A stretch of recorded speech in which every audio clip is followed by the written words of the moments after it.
ধানমন্ডি ৩২। আমরা একটি বর্বর জাতি। পাকিস্তান সরকার অনেক চেষ্টা করেছিল ইয়াহিয়া খান বঙ্গবন্ধুর এই বাড়িটা জ্বালাই দিতে, কিন্তু পারে নাই। 15ই আগস্ট বঙ্গবন্ধুকে হত্যার পর ওই খুনিরাও চেষ্টা করেছিল এই বাড়িটা জ্বালাই দিতে, কিন্তু পারে নাই। কিন্তু 24 সালে এসে বাড়িটাকে ছাই করে দেওয়া হয়েছে। আমরা কতটা নির্বোধ, কতটা বর্বর জাতি। জীবনের 57টা বছরের তোর এই দেশের জন্য বঙ্গবন্ধু জেল খাটছেন।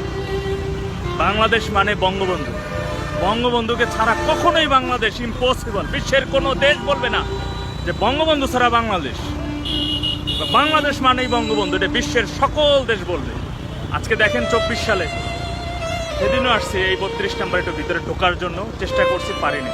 অনেক মানুষই আসছিল 32 নম্বরে ঢোকার জন্য, কিন্তু তারা পারে নাই। একটু দূর থেকে দেখবে অনুরোধ করছিল, তারা পারে নাই।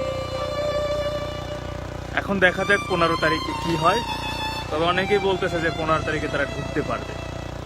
মানুষ কতটা হিংস্র, কতটা নেমুখারাম আর কতটা বর্বর জাতি হলে বাংলাদেশের প্রতিষ্ঠাতার বাড়িটা জ্বালাই দিতে পারে, ছাই করে দিতে পারে।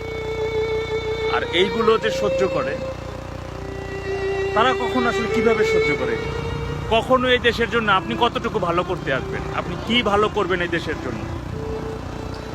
এই মানুষটা তো আওয়ামী লীগের সম্পদ হতে পারে না। এই মানুষটা তো কোনো ব্যক্তির সম্পদ হতে পারে না, কোনো দলীয় সম্পদ হতে পারে না। এই মানুষটা তৎকালীন সময় 7.5 কোটি মানুষকে নেতৃত্ব দিয়েছেন। 7.5 কোটি মানুষের জন্য, পুরো দেশটার জন্য। আজকে সেই মানুষটার বাড়ি জ্বালাই দেওয়া হয়েছে। সেই মানুষটার বাড়িতে আমরা ঢুকতে পারি না। একটু দূর থেকে দেখার অনুরোধ করছি, ঢুকতে পারি না।